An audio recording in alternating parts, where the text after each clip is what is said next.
Israel ने Lebanon में Hamas के शीर्ष नेताओं में से एक सालेह अरोरी को मार गिराया है।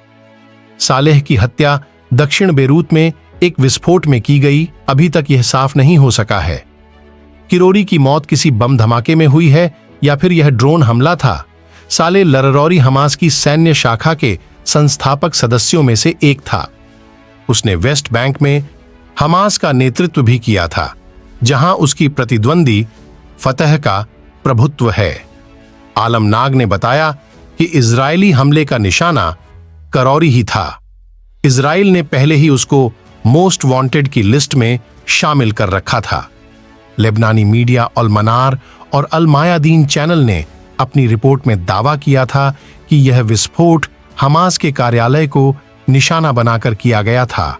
इजराइल में हमास के टॉप कमांडर सालेह अरोरी की मौत का जश्न मनाया जा रहा है। इजरायली संसद ने लोरी की हत्या के लिए देश की सुरक्षा सेवाओं को बधाई दी।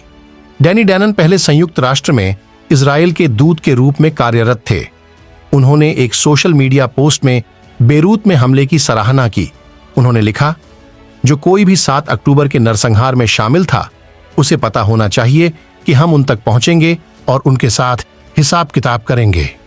लेबनान के प्रधानमंत्री नजीब मिकाती ने कहा कि अल-अरोरी की हत्या का उद्देश्य देश के दक्षिण में जारी रहे। रोज रोज हमलों के बीच लेबनान को टकराव के एक नए चरण में खींचना है। बिक्ती ने सीमा पर तनाव बढ़ाने और हमले की पहल करने को लेकर इजराइल को चेतावनी दी। उन्होंने कहा कि इजराइल गाजा पट्टी में अपनी विफलताओं को छिपाने के लिए दक्षिणी सीमा पर तनाव बढ़ा रहा है। उन्होंने इजराइल के नेताओं को भी आग से न खेलने की चेतावनी दी। सालेह कौन था? सालेह अल-अरोरी हमास के राजनीतिक ब्यूरो का उप प्रमुख और फिलिस्तीनी समूह की सशस्त्र शाखा अल-कसम ब्रिगेड के संस्थापकों में से एक था।